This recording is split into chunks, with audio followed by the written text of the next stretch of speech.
Tingali na kami. Yeah? O minsan may mga ganyan tayong kataga, no? Pero there is no exemption with regarding our service to God. Pag tayo gusto talaga maglingkod sa Panginoon kahit na may edad ka na, hindi po ito yung kumbaga parang basihan, hindi yung edad po natin. Nakikinig po ba tayo? Yan, okay. Pinagpamisa kayo, no? Yung pawis na yan, yung pawis na yan, bunga ng kalakasan na dulot ng Panginoon. Amen? Okay. Conquering giants, hindi mo tatalunin itong mga higante ng buhay mo kung tayo po ay nakabase lamang sa edad. Amen? Kaya nga po, minsan, di ba, akala po natin, mga bata pa kasi yung wala kayong pakialam sa mga problema, sa mga pinagdaraanan sa buhay, wala kayong ginawa kundi mag-happy-happy lang. Eh, bakit hindi nyo gawin yun?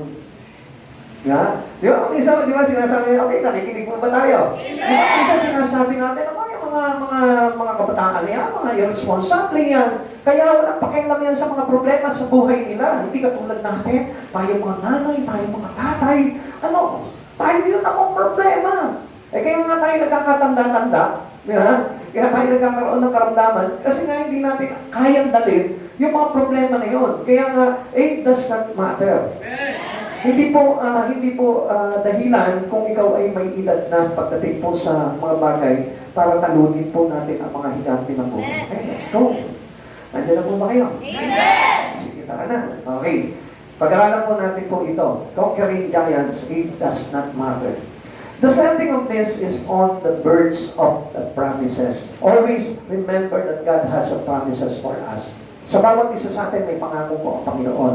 At yung pangako po na yun ay hindi po yan pwedeng hindi maibigay sa atin ng Panginoon yan. Kaya itong tagpo na ito, itong tagpuan na ito, nandun po sila sa hangganan. Nandun po sila sa lugar na kung saan malapit na po sila doon sa pangako ng Panginoon po sa kanila. The promise of God to give them the land of milk and honey. Kung bagay parang abot kamay na nila po yung lugar po ng promised land na ipinagkakalaw po sa kanila, yung the land of milk and honey. Moses had led Israel to the edge of promised land.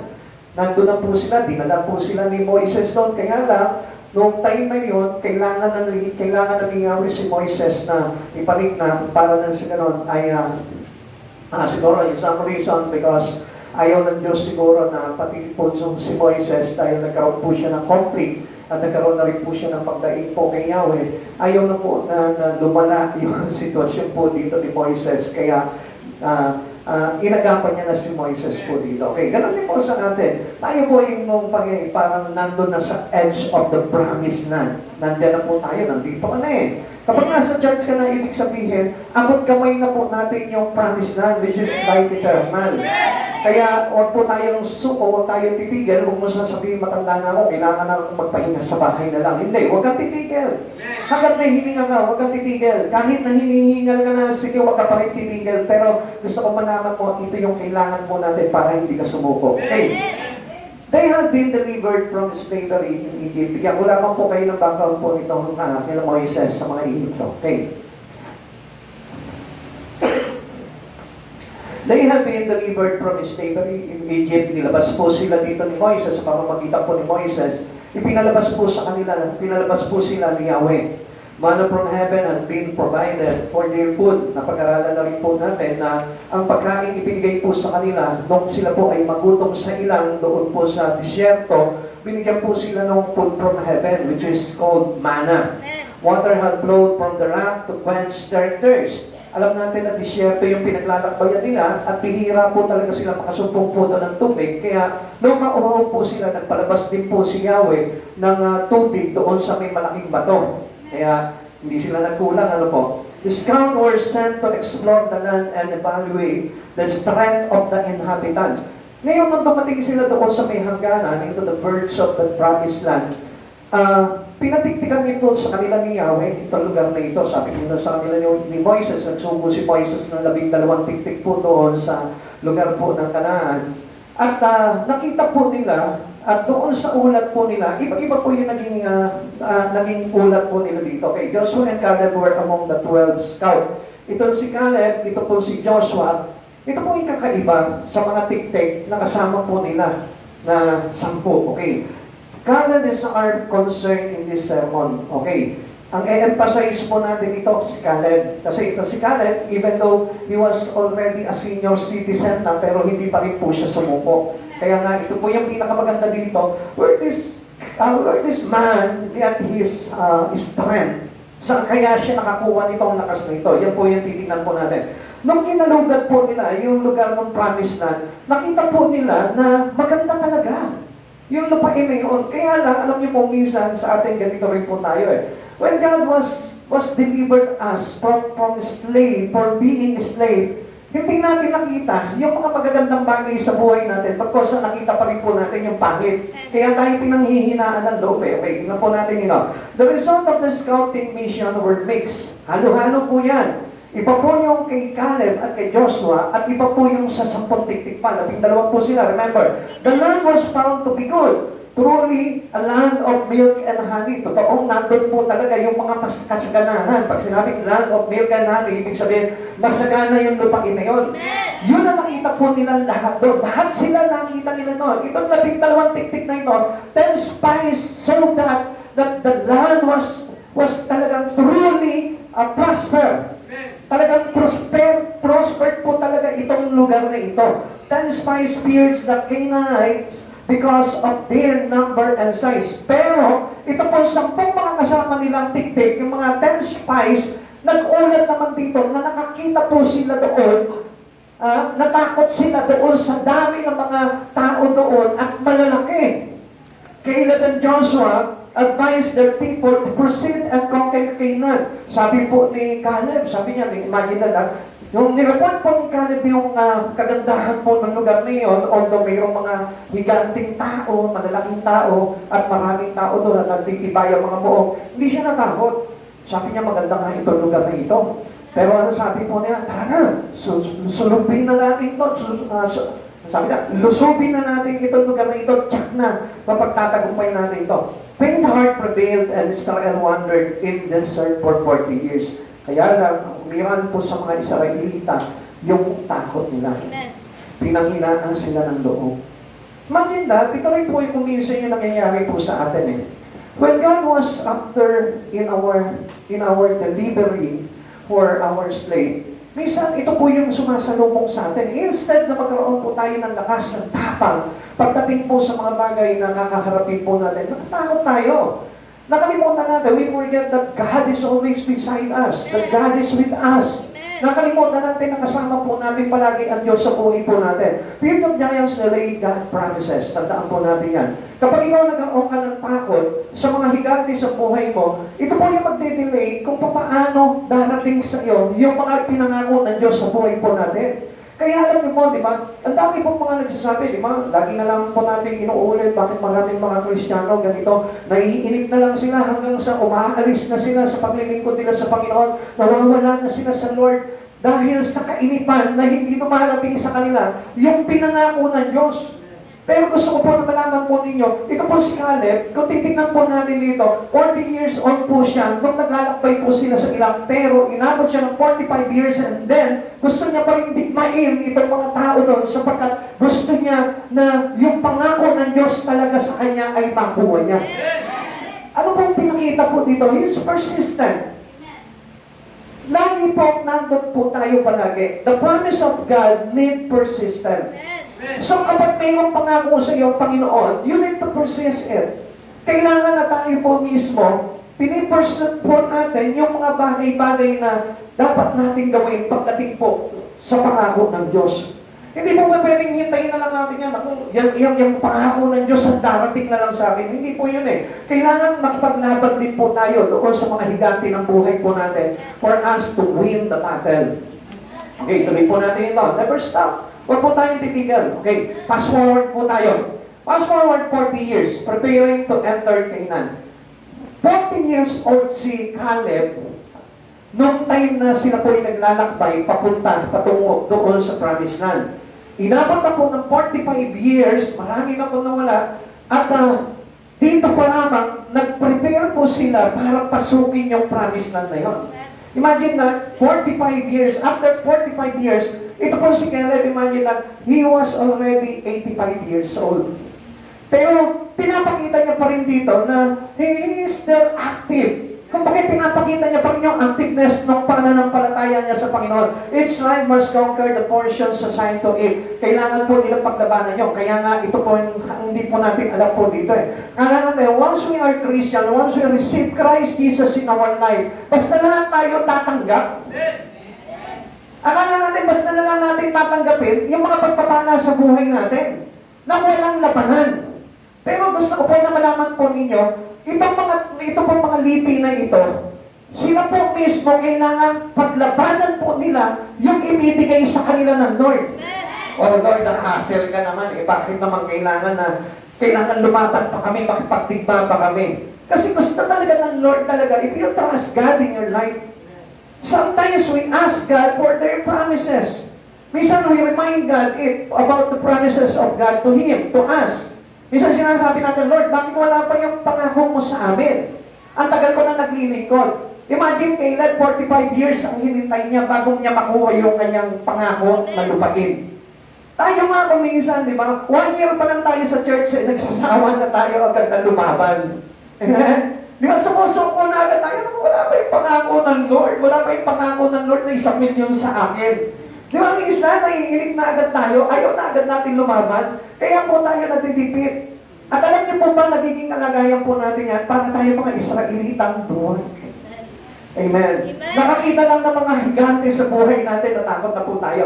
Joshua asked Caleb, which part of Canaan he desires for his own. Sabi niya, ibigay mo sa akin ang kaburulan na ito.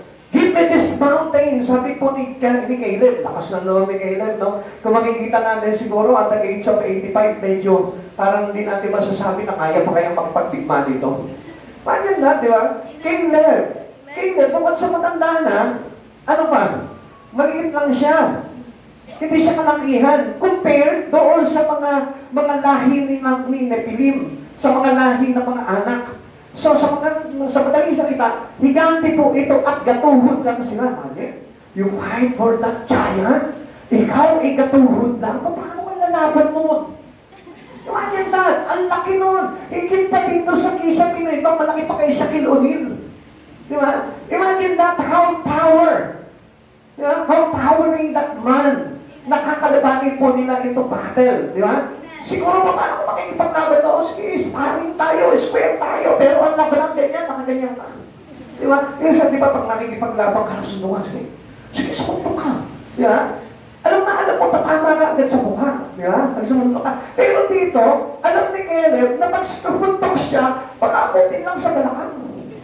Gatuod lang sila eh. Okay, titignan po natin yan para makita niyo po kung paano rin po tayo makipagdigma para natin tanggapin yung pangako ng Diyos sa buhay po natin. He gave to Caleb the land of Hebron, but he need to defeat the giants inhabitants of the land. Pero kailangan niyang talunin muna yung mga naninirahang tao nag-ahigante doon sa lugar na yun. Eh samantalang marami pong mga Kristiyano ngayon parang there's no patience anymore. Parang they don't wanted to battle whatever promise of God or whatever blessings they wanted from God. Kung minsan, Lord, basta bigay mo na lang sa akin yan, Lord. Alam niyo kaya ayaw ibigay ng Lord sa atin yung mga pangako na yun. Kasi baka mamaya, pag nakuha mo na yun, iwanan mo na ang Diyos sa buhay mo. Kaya gusto ng Lord, makipaglaban ka muna, makipagbugbugan ka muna, dumanas ka muna ng bugbog. Parang nasa dalang lagi mo maaalala, Lord, pinaghirapan ko ito para sa Panginoon. Kaya hindi ko pa napapansin ganyan. Ay, yung mga bagay na instant sa buhay po natin, mabilis po talaga mawala po yan. Kaya nga, di ba, we earn money instantly, pero we lose it instantly, very quickly. Di ba? Kung minsan, di ba, pagka nakakuha ka ng pera sa madaling paraan, ang bilis na ubusin. Di ba? Nakasin niya kapag umutang ka. Di ba? Mamaya-maya, wala nang pera. Di ba? Hindi niya nakasin niya. Ang bilis ubusin. Pero pag pinaghirapan mo, di ba parang isa-isa. Ano, pinagpagulang mo itong di ba? Pag pagunot-bunot ka lang, tumatagal kahit na 1 linggo yung pinagpawisan mong pera. Pero yung inutang mo lang, kakakuha mo lang ngayon, madaan ka na sa Jollibee, wala na. Madaanan mo yung 10 hilerang ukay-ukay, yan, ubos na. Wala na. Di ba? Magugulat ka na lang, yung bahay mo, puno-puno na ng bulto-bulto ang ukay-ukay. Alam mo nga, nagtitinda na kami ng ukay-ukay. Amen? Yeah? Kasi mabilis gastusin talaga yun. Kaya nga, let's make pattern. Yeah? Kailangan magpagdigma po talaga tayo to gain the promise of God in our life. Okay, tingnan po natin. Caleb's continued faithfulness to God at the age of 85. Wow! 85. Tingnan niyo po, sino po yung 85 dito? Meron na po ba? May 85 na po dito? Wala ba? Wala ba? Pero kakatayan niyo naman ipagdigma. Si Caleb, yung anak ko, bata pa yun eh. 5 years old pa lang yun eh. Bubulong pa siya ng 80. Di ba? Nakita niyo. Tayo, bata pa tayo. So, ibig sabihin, kaya pa natin yun. Ito si Caleb, 85 years old, lalaban po doon sa higante. Amen? Hindi pa rin siya natakot. Caleb did not change his faith in God. That's why. Kaya hindi siya tumigil at patuloy siyang nakikipaglaban at patuloy siya na nakikipagdigma because of this faith to God. Sapagkat yung pananampalataya niya sa Panginoon ay nandoon. Okay, ano ba yung tinutukoy po natin dito na pakikipagdigma? Hindi naman actually ito yung talagang digmaan na talagang going to war, talagang pakikipagpatayan ka. Ang pakikipagdigma po natin dito is about the gigantes of life. Yung mga giant sa buhay po natin at mamaya po, dadaanan po natin yan. Kung ano po yung dapat na digmahin po natin na ayaw mo nang lumaban. Okay, tuloy po natin.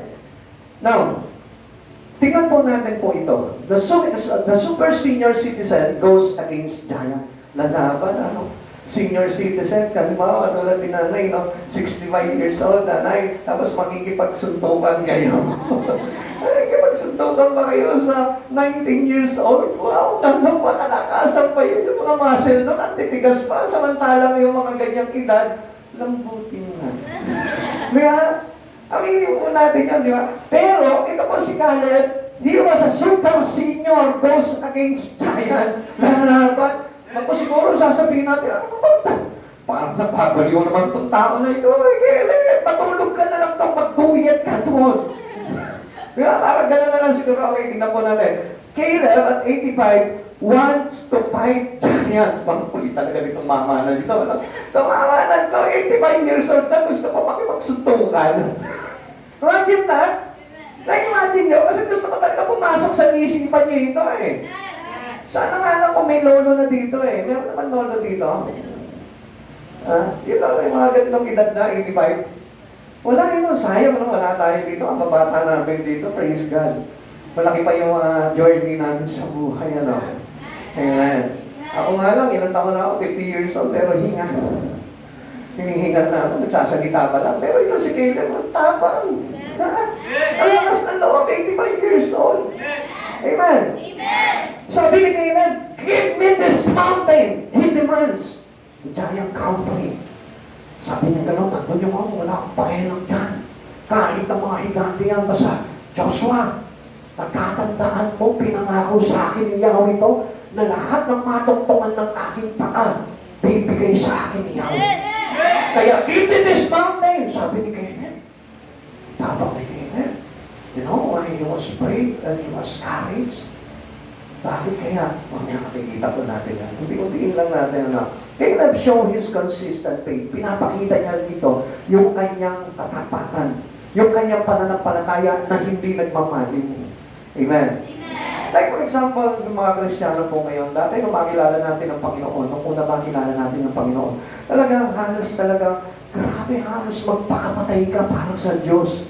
Pero makalipas ang half a year, ilang buwan, nagalaho agad yung pananampalataya natin sa Panginoon. Pero not Caleb. Because Caleb constantly retained his faith unto God even though he was a super senior citizen already. Hindi nagbago po yung kanyang pananampalataya sa Panginoon. Sabi niya gano'n, dapat po na makita po natin dito, tinuturo sa atin ng Lord, take your mountain at any age.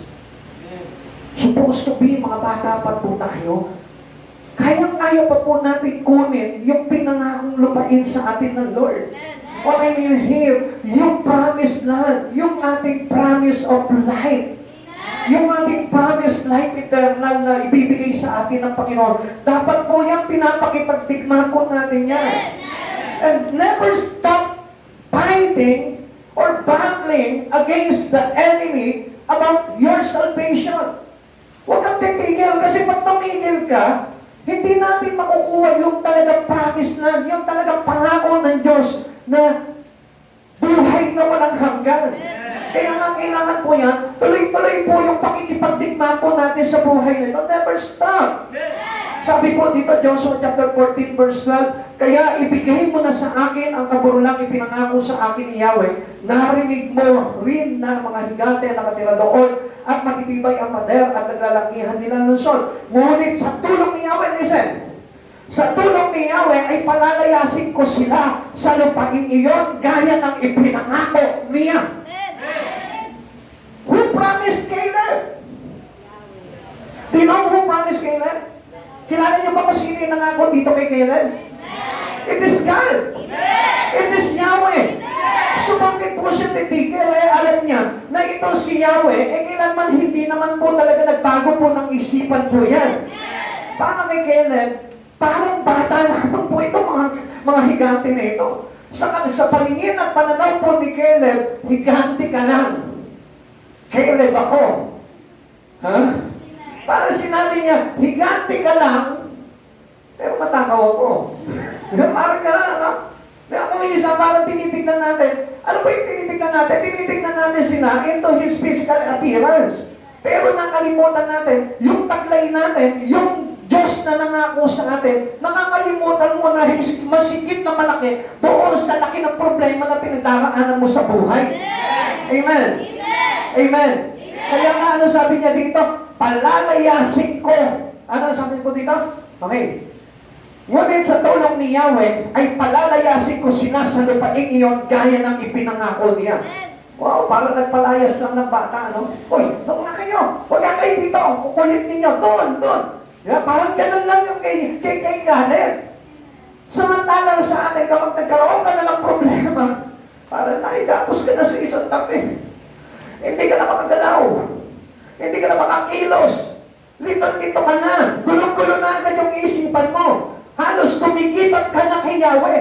Nakalimutan mo na itong Yahweh na ito, itong Diyos na ito, na nagligtas sa atin sa lahat ng mga pinagdaraanan natin sa buhay na ito, ay nananatiling malakas na Diyos. Amen. Yan po yung kakampi po natin eh. Kaya nga kahit ilang higante ang dumating sa buhay po natin, isang Yahweh lang, tapos na lahat yan. Kahit nagahigante palsa pa yung kalaban mo, basta meron ka nag-iisang Yahweh sa buhay mo, gusto ko malaman mo, kayang pabagsakin lahat ng Diyos yan. Amen. Kaya nga nakita niyo yung confidence mo dito si Caleb. Sabi niya gano'n, palalayasin ko yung mga tao na yan. Palalayasin ko yung mga higante na yan. Kahit gaano sila kalalaki. Sapagkat kilala ko kung sino ang aking Diyos. Kilala ko kung sino yung nangako sa akin. Who given me these promises. Alam niya eh. Kilala niya eh. Kaya nga tayo kung minsan, ako, sumuko na ako. Wala na, hindi na aasenso ang buhay ko. Hanggang dito na lang ako. Ayaw ko na, Lord. Ayaw ko na.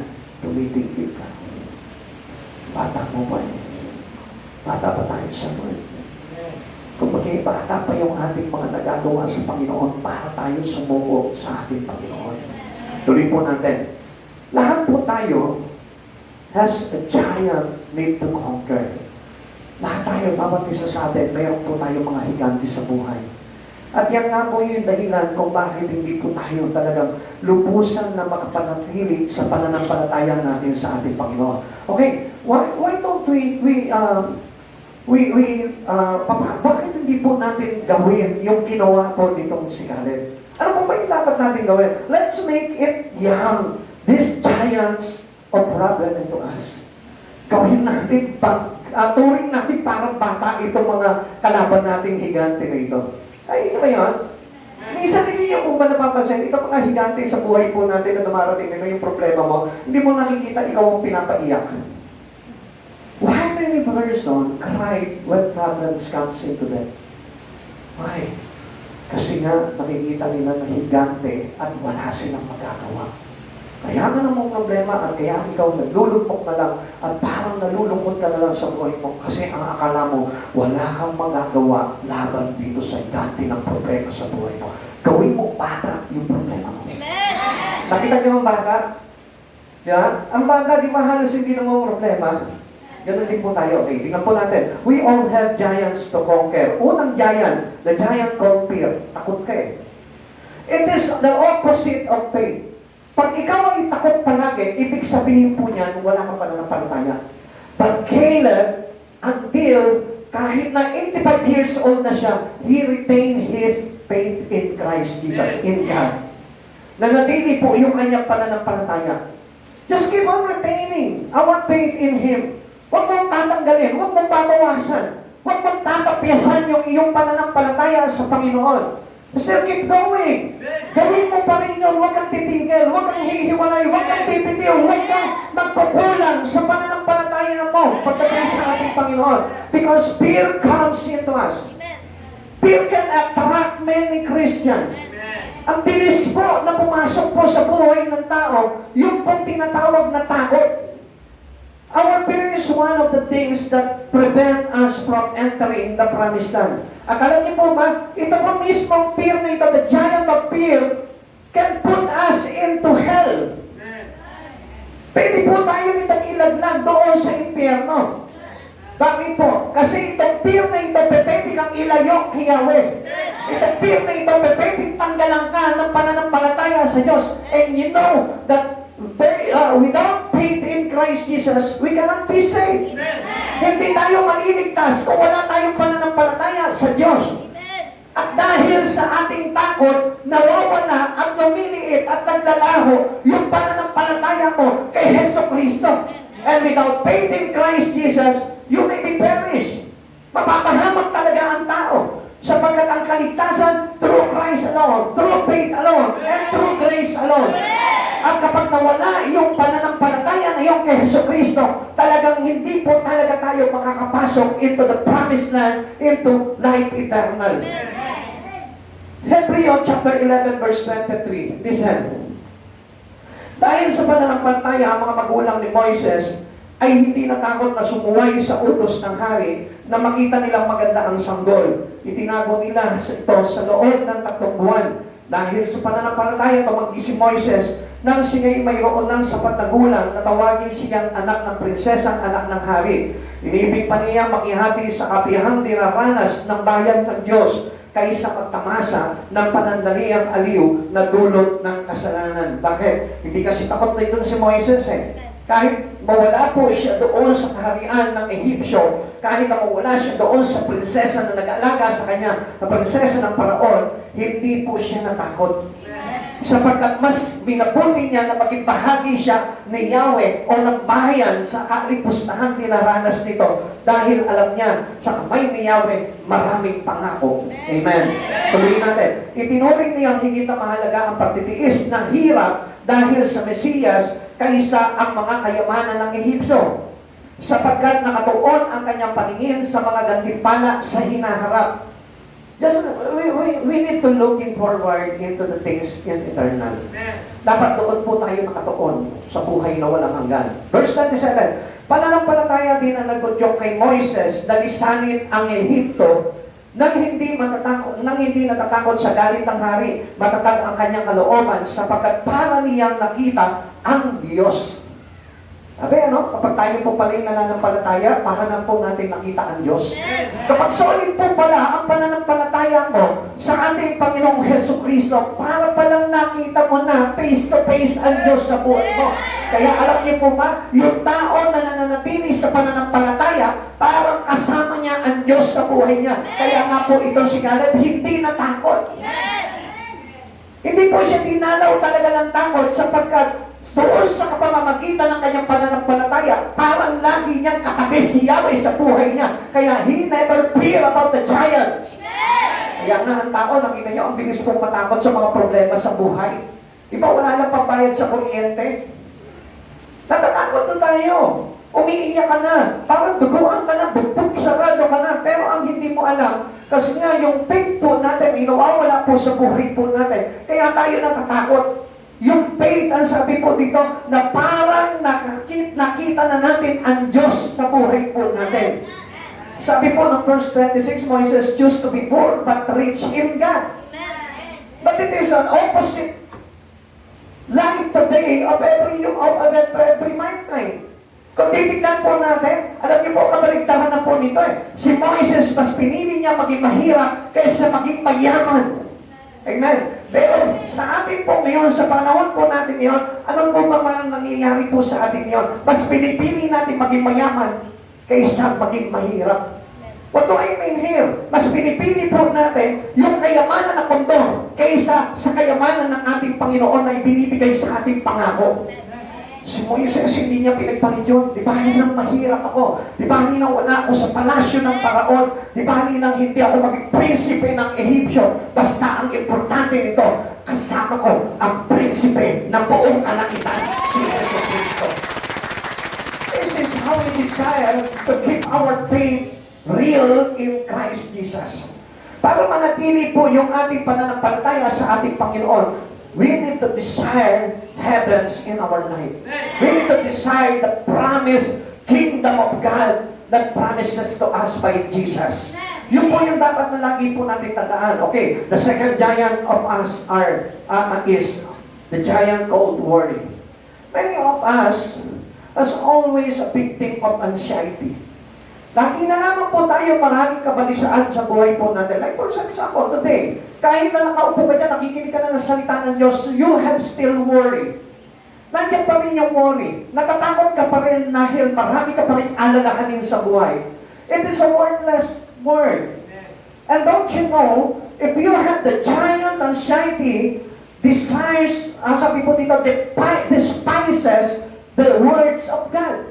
Yung giant of anxiety despise the words of God. Listen, yung giant of anxiety despise the words of God.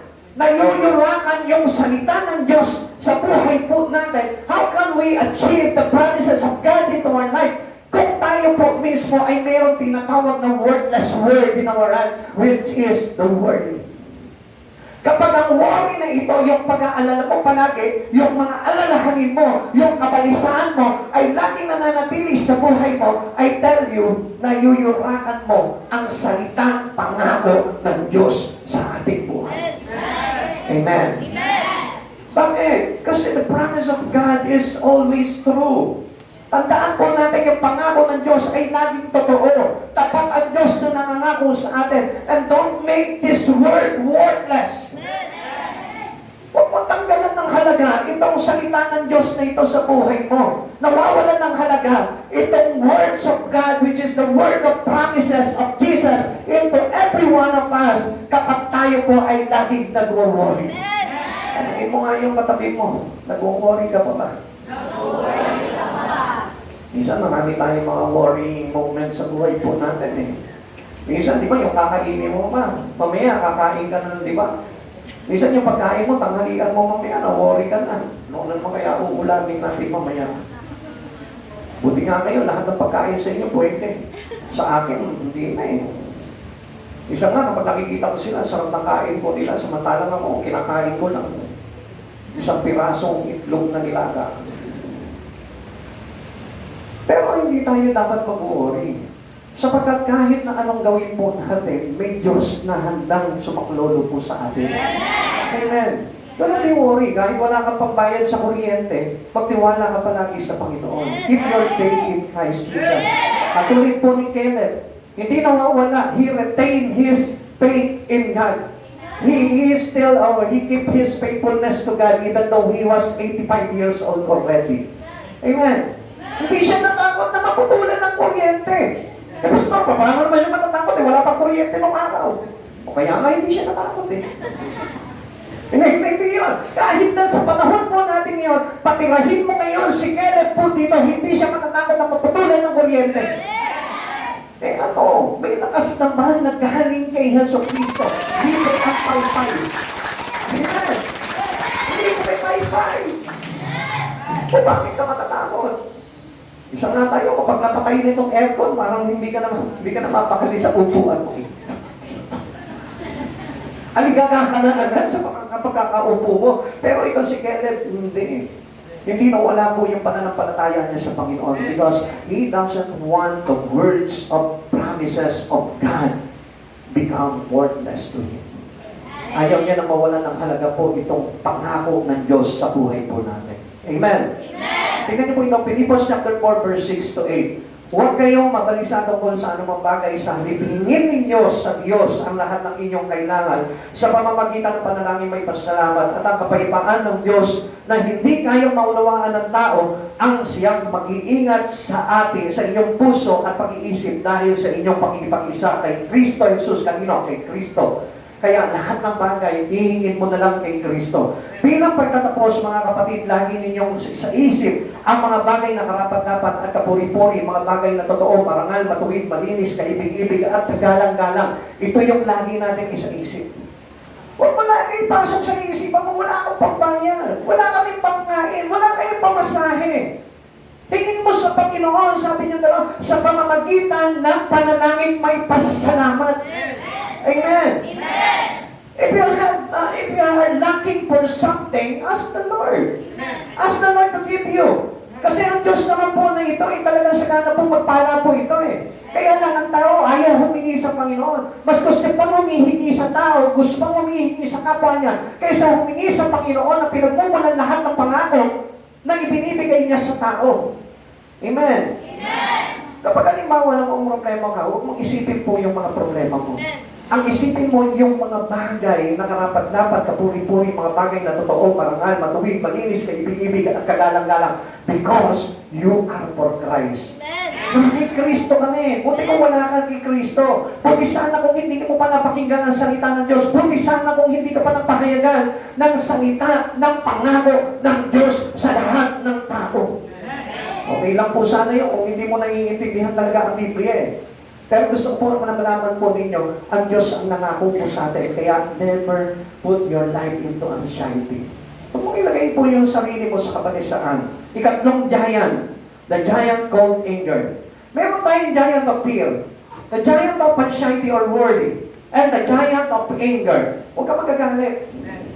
Sabi mo sa katabi mo, huwag ka magagalit. Kung magagalit ka man, pawingin mo agad ang galit. Sabi ni nanay, depende. Ay, hindi mo. Wala pang depende po dito pagdating sa Panginoon. Tandaan po natin, kahit na ano yung kinagagalit mo, pawiin mo yung galit na yun.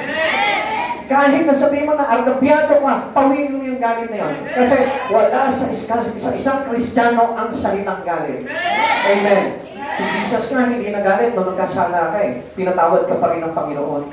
Kaya wala pong puwang po sa atin para hindi po tayo magpatawad. Kasi walang puwang sa puso ng mga Kristiyano tumanggap kay Kristo ang salitang galit. Kung magalit ka man ngayon, pawiin mo agad dito, palitan mo ng pag-ibig sa puso. Amen. Lagi mong ikilkil sa puso mo that I love this person. Amen. Ano mo sasabihin? Kapag galit ka doon sa isang tao, sabihin mo, Lord, mahal ko itong tao na ito. Kapag meron kang kiniinisan, sabihin mo, Lord, mahal ko itong tao na ito. Huwag mong isasaki sa puso mo yung galit. Bakit? Sapagkat it is the destroyer of future. Pag nagkaroon ka ng galit palagi sa puso mo, ilagay mo yung galit dito, hindi ka magtatagumpay sa hinaharap. Pinawasak yung iyong kinabukasan. And it was true. Sapagkat ang sino man tao na nagkimkim ng galit sa kanyang puso ay hindi pinagdadaluyan ng pagpapala ng ating Panginoon. Amen. Release the giants of anger into your heart. At hindi mo napapansin, di ba ikaw ay ng talo eh, kapag lagi kang galit eh. Ha? Di ba? Bukod sa masikip sa dibdib kapag lagi kang galit, nakakapangit ba ang galit? Amen. Kaya pasinin mo po dito yung mga tao na lagi magagalitin. Yung mga tao na lagi masungit, tingnan mo ang pangit. Di ba? Tingnan mo yung katabi mo. Kapag lagi nagsisikip ang dibdib niyan, kasi sa galit yun. Kailan ko sa'yo. Hindi ako makahinga. Tingnan mo yung wala na mukha. Ang pangit. Galit eh. Amen. Pero kapag relax ka lang, puno-puno ka lang pagmamahal, gumagawa mo. Pero ano, pag nagsalita ka ng ng may pag-ibig at nagsalita ka ng may galit, pagkaiba po ang itsura ng mukha. Pansinin mo, pag galit ka, nagilig ng mukha niya. Yeah? Pero pag punong-puno ka ng pagmamahal, it is the opposite of your anger. Love. Love you. Yeah? That is cuteness in your face. Yeah? Always make your face cute. Yeah? By saying, I love you. Kahit sa anong paraan mo sabihin yung I love you, ang ganda pa rin ang itsura ng mukha. Wala naman nagsasabi ng I love you. I love you. Yeah, nakakita ba kayo ng gano'n? Wala, ano? Pag nagsalita ng I love you, kahit walang kasweet-sweet yung magsasabi ng I love you, makikita mo, ang ganda pa rin ang itsura ng mukha. I love you. Yeah, kahit simple na. Sige, try mo. Magalit ka, di ba? Sa katabi mo, sige. Tignan na natin, experiment mo tayo, dali, mabilisan na. Kunyari, galit ka dun sa katabi mo ngayon, sige. Meron ba na ganyan? Gagalit ako. Gagalit ka. Wala. Di ba? Sige, magalit ka. Subukan mo na, magalit ka. Try mo. O yan, ingat. Kahit naman. Di ba? O yun, hindi ba? Tinutotoo na. Sister, ito kayo, tinutotoo na mapinigil. Kalimutan niyo muna yung... Okay, pero tignan niyo naman. Sabihan mo ngayon ng I love you yung katabi mo. Kahit walang feelings, tignan mo ang ganda pa rin tingnan. Uy, talaga nagkakahiya pa sila, oh. Yan ang mahirap po sa atin, eh. Hindi tayo nalalarawan bilang kay Kristo, eh. Pag hindi mo kaya sabihin yung I love you, ibig sabihin hindi yan kay Kristo. Because God is love. O sige na, dali na sabihin mo na I love you katabi mo.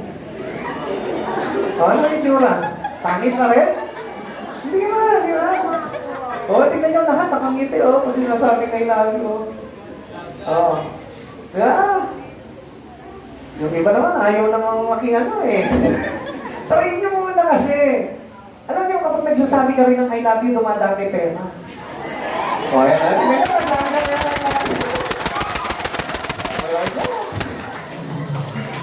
Hello? Sige na nga. Tandaan po natin, yung giant's called anger is the destroyer of future. Kaya nga pumapangit po yung kinabukasan ng isang tao because of anger. Kaya nga hindi po natin napapansin, di ba? Dahil sa galit, nawala na siya sa focus doon sa mga bagay na ginagawa niya talaga sa buhay niya.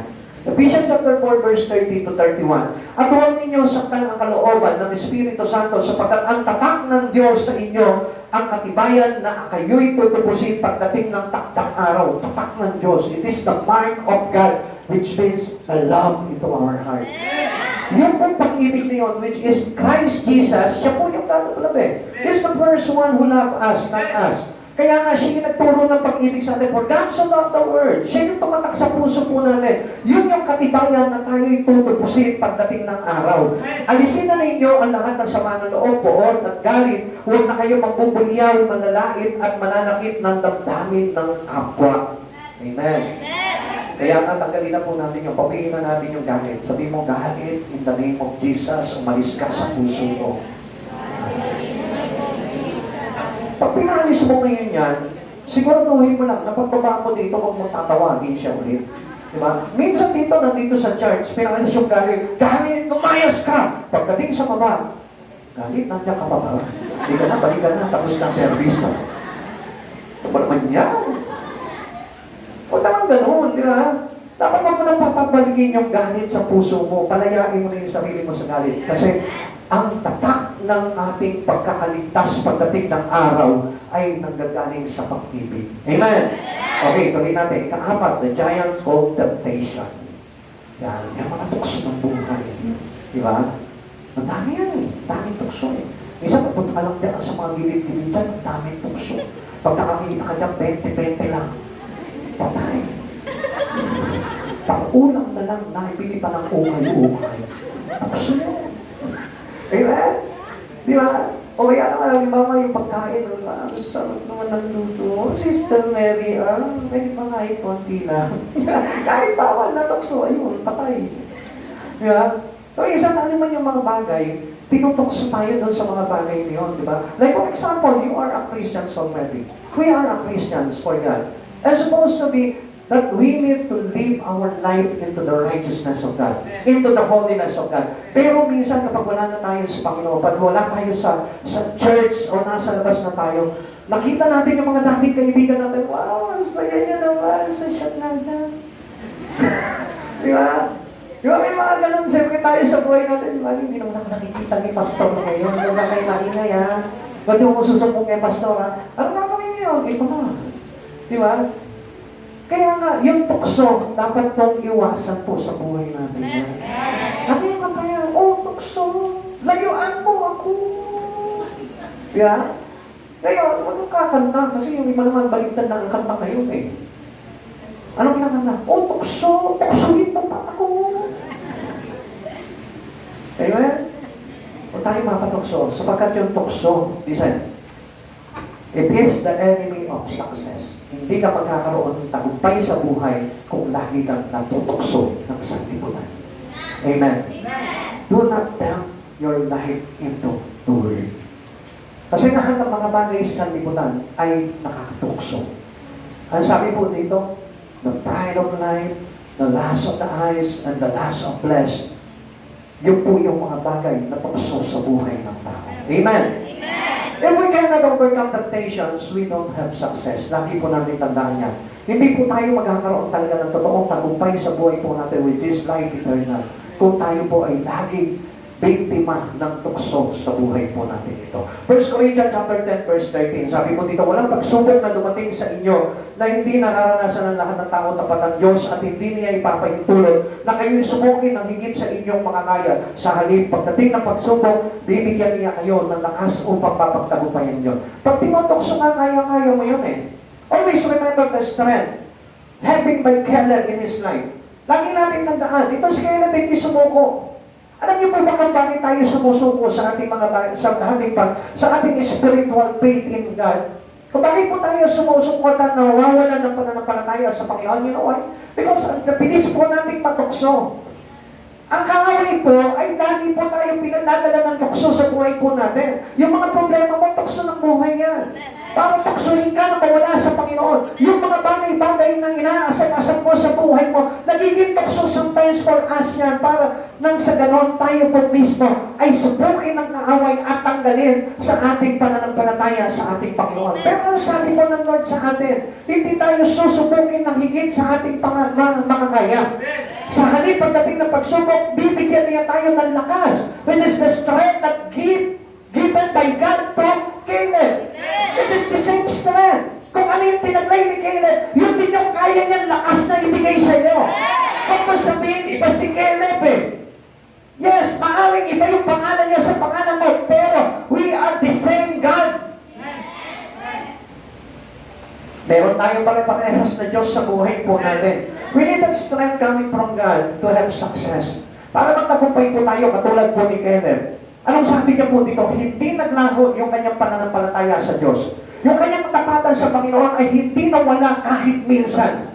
Even though lumipas sa mahabang panahon, pero yung katapatan niya sa Diyos, hindi po naglalaho po yan. Kaya ano sabi niya gano'n? I will fulfill whatever God was given me task. Kahit na yung task ng Lord sa kanya, pinulfill po ni Caleb yun. Kahit na matanda na siya, ano sabi niya gano'n? Sinabi ng Diyos, ang Diyos na nagpangako sa kanya na ibibigay itong lupain ito. Kaya ano sabi niya kay Joshua? Joshua, give me this mountain. Hindi pa rin nagbabago yung aking lakas simula ng aking pagkabata hanggang ngayon. Ako'y 85 years old na. Hindi naglalaho yung lakas na yun. And what is that strength? That strength of Caleb is his faithfulness to God. Yung kanyang katapatan sa Panginoon, yung kanyang pananampalataya sa Panginoon, yun yung kanyang lakas. It is not his ability. It is not his power. Hindi yung kanyang lakas na pangangatawan. Kundi ang tinutukoy po dito, yung lakas na nagbubula sa pananampalataya niya dahil sa katapatan niya kay Yahweh. Kaya ikaw kapag naging kapagka kay Yahweh at hindi nagbago yung pananampalataya mo kay Yahweh, gusto ko malaman mo, kahit anong pagsubok sa buhay mo, kaya mong pabagsakin yan. sa problem o temptation you have in your life, kaya mong ibibigyan sa buhay mo. Amen. Caleb refused the terrible before these formidable enemies. Ang sabi po dito, ito po mismo si Caleb, hindi po siya natakot kahit nasabihin po natin na nakakatakot na higante yung kanyang sasagupain. Hindi siya nagkaroon ng takot doon, hindi siya umatras, hindi niya sinabi, babalikan ko na lang ito, magpe-prepare muna ako kung paano ko sila lalabanan. Gagawa muna ako ng sandata, bibili muna ako ng nuclear doon sa USSR. Hindi niya sinabi ito, kundi hinarap niya ito.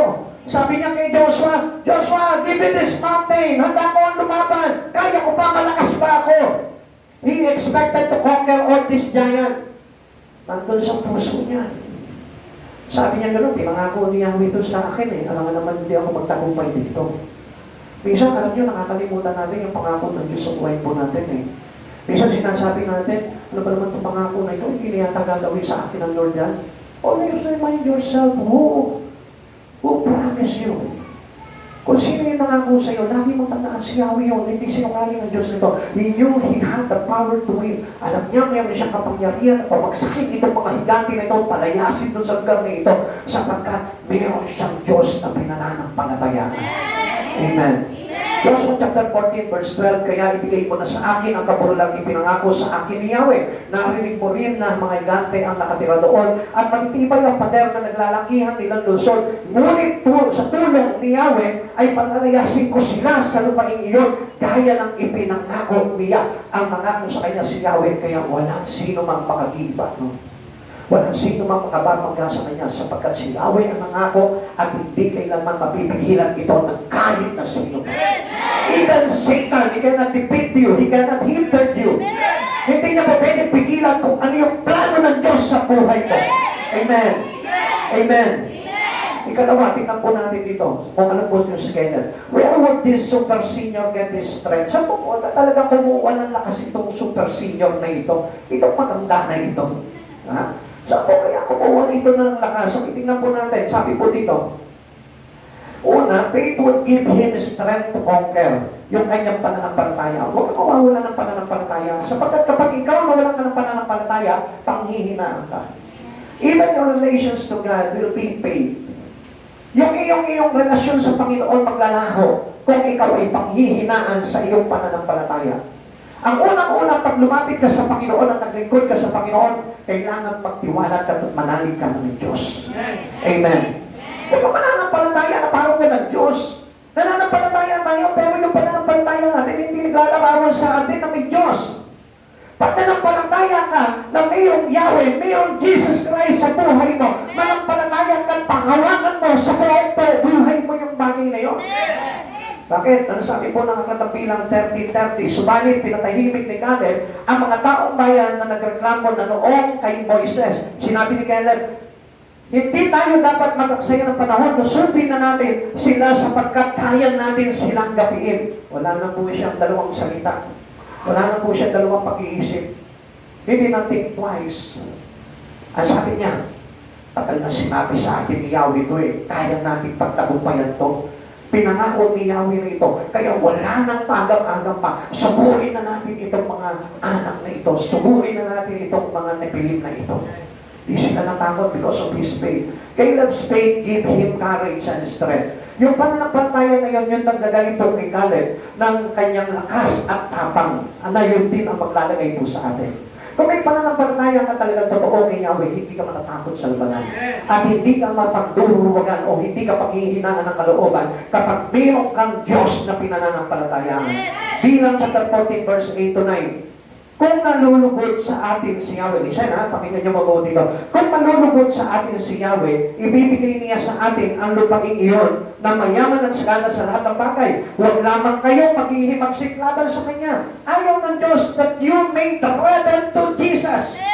Ayaw ng Diyos na ito na babangga tayo sa Diyos. And whatever promises of God, the words of God into us, do not despise. Do not despising the word of God. Huwag mong yuyurangan yun, huwag mong mamaligtarin yun, huwag mong mamaliitin ang salita ng Diyos, sapagkat yung salita ng Diyos ang pangakong buhay sa bawat isa sa atin. Amen. Gusto kasi ng Diyos na ito, malugod siya sa atin. At kapag nalulugod sa atin ang Panginoon, mapuhos talaga yung pangako ng Diyos sa buhay po natin. Sabi niya gano'n, huwag lamang kayo maghihimagsiklaban sa Kanya, magtiwala kayo sa Kanya at huwag matakot sa mga taga-roon. Madali natin silang matatalo. Kasama natin si Yahweh at ginapin na niya ang kanilang mga Diyos. Kaya huwag kayong matakot. Tapos na naman eh. From the beginning, God finished it all. Tapos na, nung sinabi ni Yahweh sa kanila na palalayasin ko sa lupain ng Kanaan na yan, ng mga Hebuseo na yan, ng Amoreo na yan, silang mga higante doon para ilagay ko kayo doon at kayo maginabang doon. Tapos na naman. Pag ipinangako sa iyo ng Diyos yung tagumpay mo, tapos na naman. Huwag ka na mag-agam-agam doon. Huwag kang mag-alinlangan doon sapagkat ibinigay na sa iyo ng Diyos yung pangako niyang yun. Panghawakan mo yun at hintayin mo na lang. May pananampalataya at katapasan sa Kanya. Amen. Dalawa, sabi po na dito kay Let us know that Lord's strength would take the place of His weakness. Na kahit na pinanghihinaan ka, lagi ka magalak sa buhay mo sapagkat papalitan ng Diyos ng kalakasan yung iyong kahinaan. Sabi ko dito, mga taga-Korinto, 12 verse 9, ganito ang kanyang sagot, ang pagpapala ay sapat sa lahat ng pangangailangan mo. Lalong mahahayag ang aking kapangyarihan kung ikaw ay mahina, kaya buong galak ko ipagmamalaki ang aking mga kahinaan upang lalo kong madama ang kapangyarihan ni Kristo. Kung naghihirap ka, ipagmalaki mo si Yahweh. Kung wala kang pera, ipagmalaki mo si Yahweh. Whatever problems, trouble, hardship, difficulties, whatever you have in your life, I tell you, ipagmalaki mo si Jesus sa buhay mo. Nakikita mo tapos lahat. Amen. That was our weakness. Weakness natin yung kawalan eh. Weakness natin yung kahirapan. Weakness natin yung walang pinag-aralan. Weakness natin yung walang trabaho. Weakness natin yung walang tahanan. Yan yung mga weaknesses of man.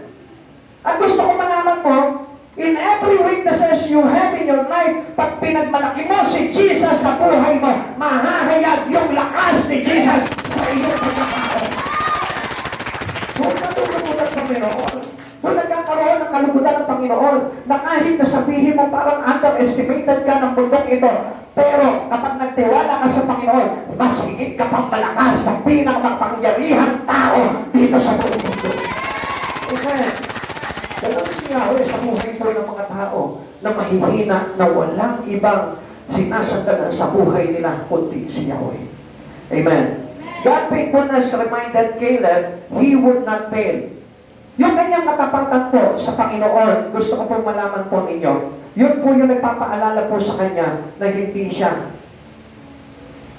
mabibigo sa lahat ng bagay sa buhay niya. Listen, pag nalalaman mo at naaalala mo sa buhay mo kung gaano katapat itong Diyos na ito, gusto kong malaman mo, yan ang magpapaalala sa iyo na wala kang hindi ipagtatagumpay sa buhay mo.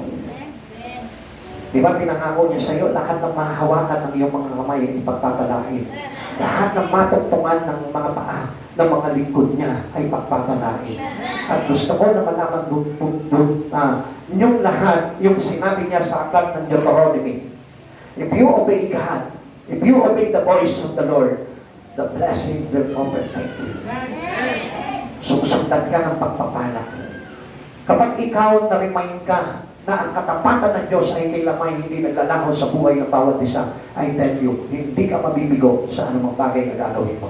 He knows that the God of Israel won't break His promise. Tandaan mo yan.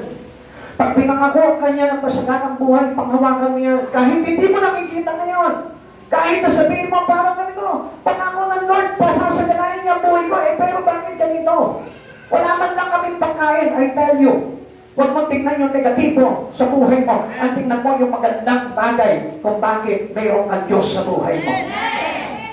Now, gusto ko malaman mo, God never break His promise. Ang Diyos na ito, hindi sumisira sa pangako niya sa tao. Bilang chapter 23, verse 19, ang Diyos ay di sinungaling na tulad ng tao, anumang sabihin niya ay kanyang gagawin. Kung mangako man siya, ito'y kanyang tutuparin. Hindi pa tapos. Hindi pa tapos ang buhay mo eh. Para mawalan ka na ng pag-asa na hindi ka pagpapalain ng Diyos. Mihinga ka pa, malakas ka pa. Hintay-hintay ka lang. Just keep on waiting. Just keep on waiting. Never lose faith in Him. Huwag mong hayaan na mawalan ka ng pag-asa sa buhay mo. Caleb's remember the promise of God to their ancestor. Na-remind din siya eh. Lagi matatandaan kasi ito eh. Alam niya si Caleb kasi, lagi napapaalala sa kanya yung faithfulness ng Lord eh. Kaya nananatili siya malakas minsan. Kaya siya nananatili malakas even though he was a super senior citizen. Alam niyo ba kung bakit? Alam niyo kung bakit?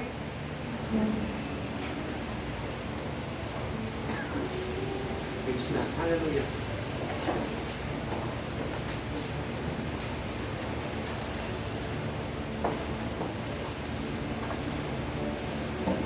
Praise God.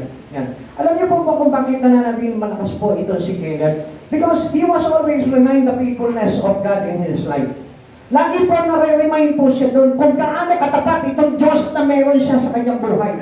At ano po yung pinaalala pa po sa kanya dito para hindi mawala yung kanyang, manatili sa kanya yung kanyang kalakasan. Sabi po ng aklat po ng Exodus 6 to 7, 8, itutuloy ko kayo ang aking sariling bayan at ako ang magiging Diyos ninyo at makikilala ninyong ako si Yahweh ang inyong Diyos ang nagligtas sa inyo sa pagpapahirap ng mga Ehipsyo. Dadalhin ko kayo sa lupain ipinangako ko kina Abraham, Isaac at ako at iyon ay ibibigay ko sa inyo. Ako si Yahweh.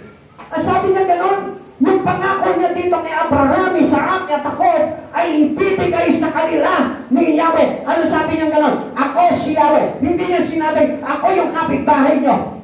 Hindi niya sinabi, ako yung mayaman dyan sa kanto. Hindi niya sinabi, ako yung mayor niyo. Ako yung presidente niyo. Ang sinabi niya, ako si Yahweh. Bakit sinabi niya ako si Yahweh? Because our God, Yahweh, is a people God.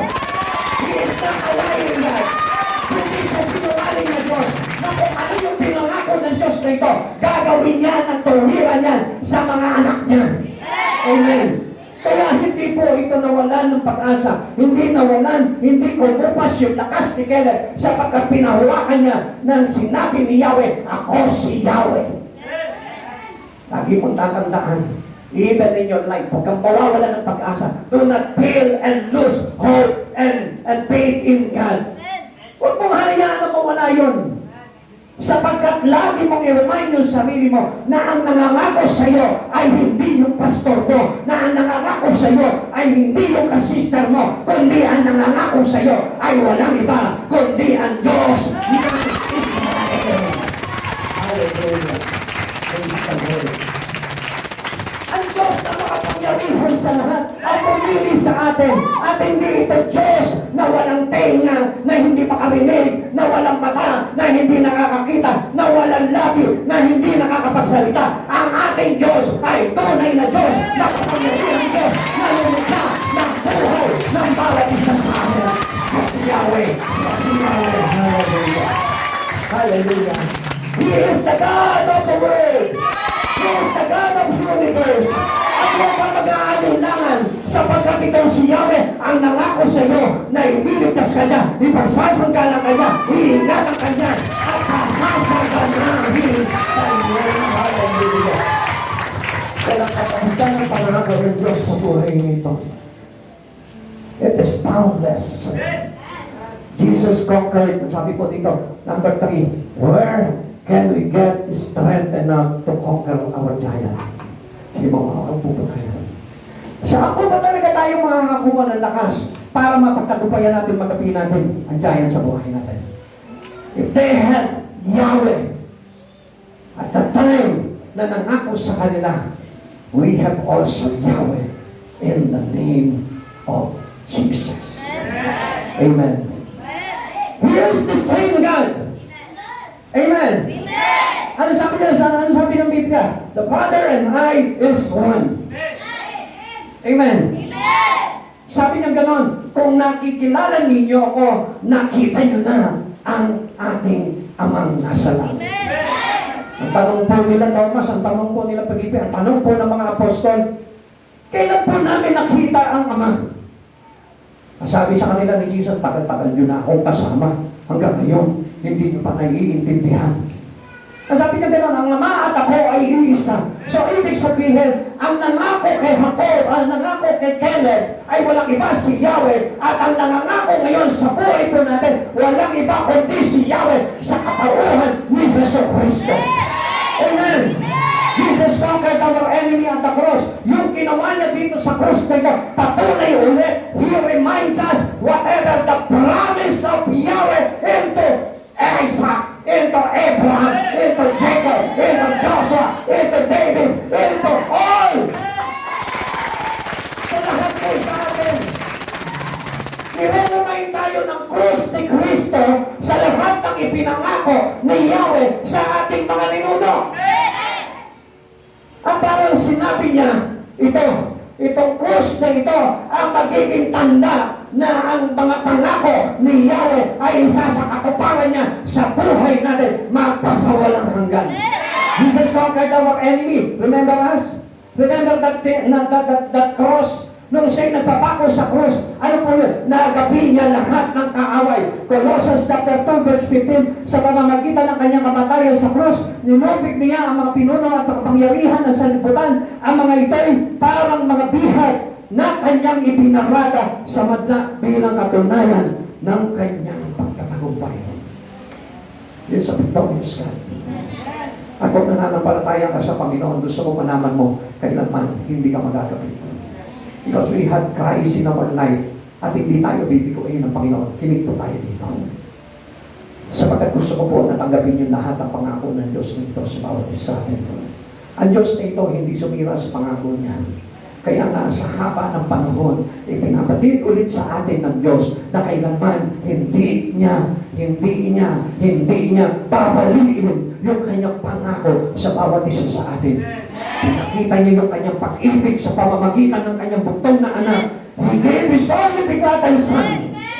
Kung pinagkaloob na sa atin si Kristo, noong time na nawawala po tayo kay Yahweh, noong time na para bagang nabubura sa isipan ng maraming tao, itong sinabi, anong ginawa niya? For God so loved the world, He gave His only begotten Son. Muli niya pinababa, muli siyang bumaba sa pamamagitan ng kanyang bugtong na anak na si Jesu Cristo para i-remind ka niya sa mga pangako niya na hindi ako bumabali ng pangako sa iyo. Amen. Amen. Remember that God is bigger than all our giants, fears, and temptation. Kung malaki yung kalaban, mas higit na isipin mo na malaki ang Diyos sa buhay natin. And never fail your faith in Christ Jesus sapagkat ito po yung naglalagay sa atin para manatili tayong malakas. Victory awaits all who surrendered complete to Him. Only, we need to surrender your life to Jesus. And if you do, surrendering your whole life to Jesus, I tell you, you will gain the promises of God in your life. Tatanggapin mo yung pangako ng Diyos ninyo. Victory awaits all who surrendered completely to Him. Suko mo na yung buhay mo sa Lord. Kahit na ano pa yung mga bagay na pag-aalinlangan mo ngayon, huwag ka matakot. Huwag ka matakot. Sapagkat ang Diyos na nangako po sa atin ay Diyos ng pangkalwalhatian. Ay Diyos ng parang walang hanggan. Ang Diyos na hindi nakatapos. Ang Diyos na parang walang hanggan. Sa pangako ay sobra-sobra sa gana. Jesus is the eternal strength of all children and even the elderly to defeat the giants of life. Lagi mo tandaan. Hindi pa huli ang lahat. Kung siguro parang iniisip mo sa buhay mo na ngayon, matanda ka na, at hindi mo pa na-achieve yung talagang pangako ng Diyos, nagkakamali ka. Because you keep your life faithful to Jesus, I tell you, mayroon pa rin nakalaan sa iyo ng Panginoon. Maaari siguro hindi dito sa buhay nito, pero I assure you, mayroong katuon sa kanyang kaharian. Kung alaman mo lamang itong bagay na ito. At yung bagay na ito, alam niyo po ba, napakaganda. Na wala po tayong dapat na ipag-alala sa buhay po natin. Age does not matter to conquer our giants. Kapatid, sa oras na ito, alam ko lahat kayo may mga pinagdaraan ng mga giants in life. Pero kung nakinig ka sa mga bagay na ito, na itinuro ng Panginoon sa buhay mo natin, gusto ko malaman mo, tapos na ang mga giants sa buhay mo. You know already what you do for us to defeat all the giants in your life. Gusto ng Diyos na ito maging masaya ka. Kahit na ano yung mga bagay na nakikita mo, lacking of something in your life. Emptiness. Kapatid, huwag ka matakot. Huwag ka matakot. Remind yourself who promised to you. Paalala mo sa sarili mo. Hindi ito yung kapitbahay mo na nangako sa iyo na ibinigo ka. Kahit na yung tatay mo, minsan binibigo ka sa mga pangako niya, yung nanay mo, minsan hindi tinutupad sa iyo. Yung anak mo na hindi tumupad sa pangako niya rin sa iyo. Huwag ka mag-alala doon. Sapagkat sinusundan lahat ng mga pangako na yon na nabali sa buhay mo, ang Diyos ang magsishoulder nun para sa iyo. Ang Diyos ang magsasakatuparan ng mga pangarap na yon na ipinangako sa iyo ng mga tao na hindi tumupad sa iyo. Maaaring pinangako ang anong tao ng magandang buhay, pero hindi natuloy o hindi natupad. Gusto ko malaman mo na huwag kang mawawalan ng pag-asa sapagkat meron Diyos na masikip na magsasakatuparan ito. He is a faithful God!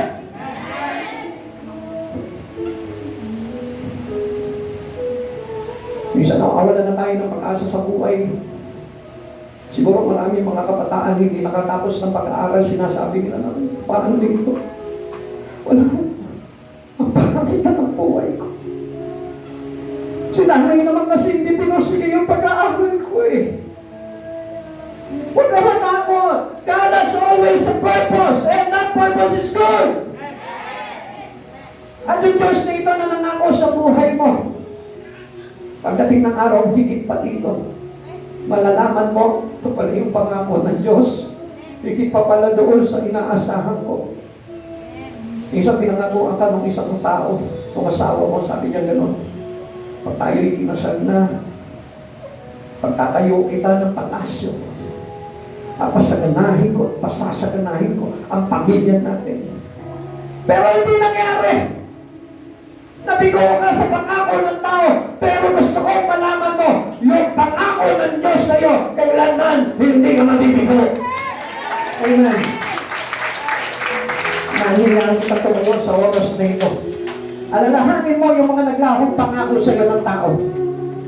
And then, after you remember every promise of a person to your life that they cannot fulfill it to you, remember God.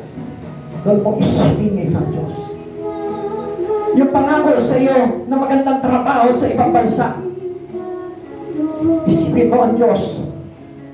Baka masigit pa doon yung mga pangako ng Diyos sa buhay mo.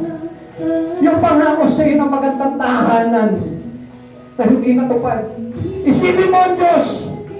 Mas maganda pa yung tahanan na pinaplano sa iyo ng Panginoon.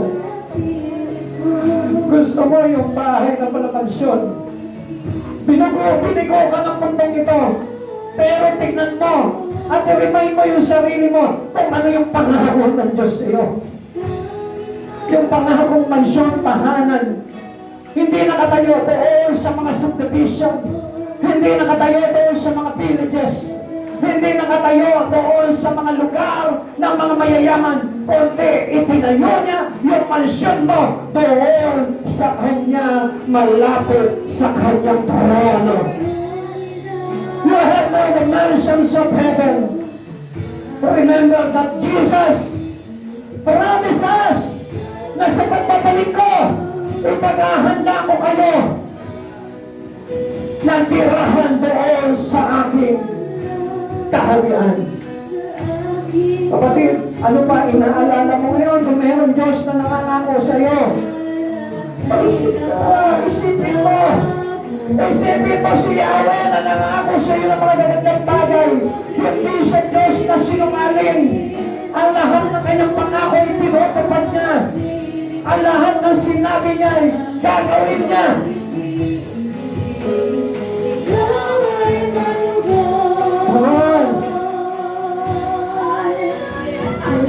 Praise God. Pera hayak yun, halikiraha. Sehingga mereka lama-lama. Thank you, Lord, for the promise. Kasi nagpangako ng Diyos kung makikita mo lang. Kung makikita mo lang yung pangako ng Diyos. Eternal promise. Eternal promise. Baka higit pa sa kotse na pinapangawag mo. Baka mamayari pa dala sa iyo ng Lord. The joy of the time. Para halikan sa buhay. Halikan sa buhay.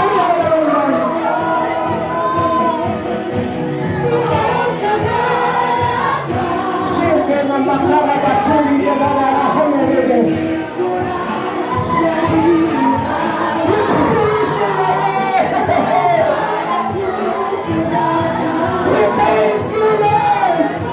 Salamat sa mga ilalang ito, Panginoon. Hindi nakikita ng mata. Subalit nararamdaman sa aming espiritu. Ang biyaya ay sapat. Hirap sa amin sa mga mamahal sa iyo.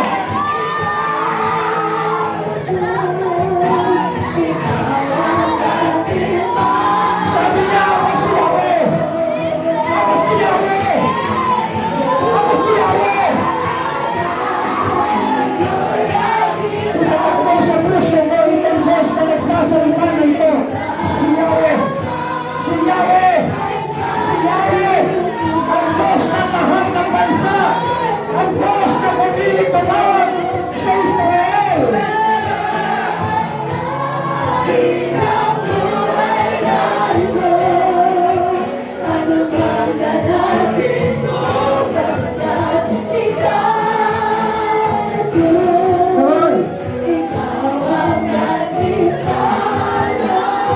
Akala mo, bigo ka na.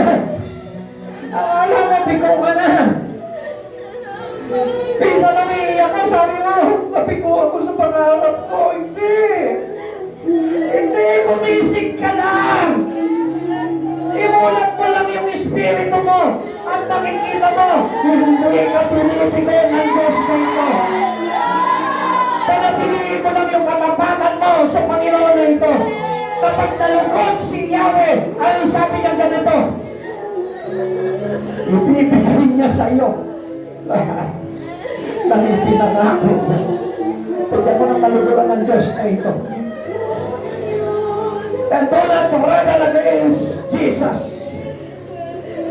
Sabi niya gano'n, kung malulugod si Yahweh, ibibigay sa akin ang pinangako niya.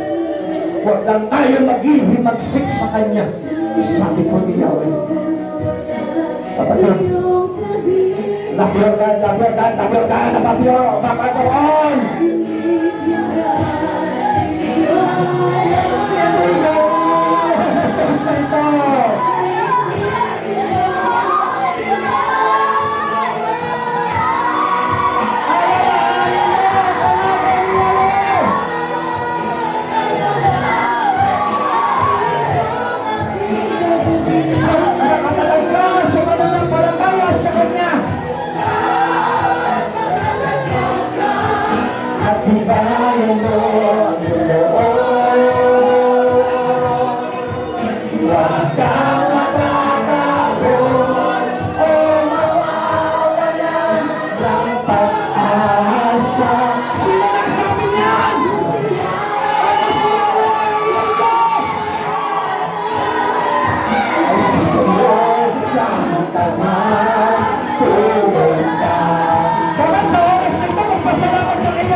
Pagtibayin mo ang iyong loob. Shikamakalabasan.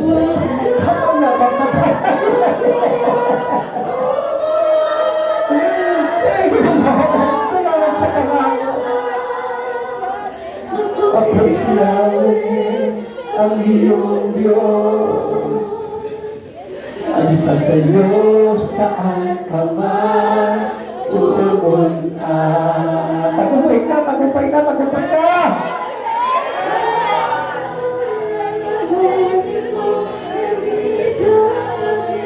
Thank you, Lord. Thank you, Jesus. Thank you, Lord. Pasalamatan mo si Yahweh sa oras ito. Thank you for the beyond Son. Thank you, Jesus.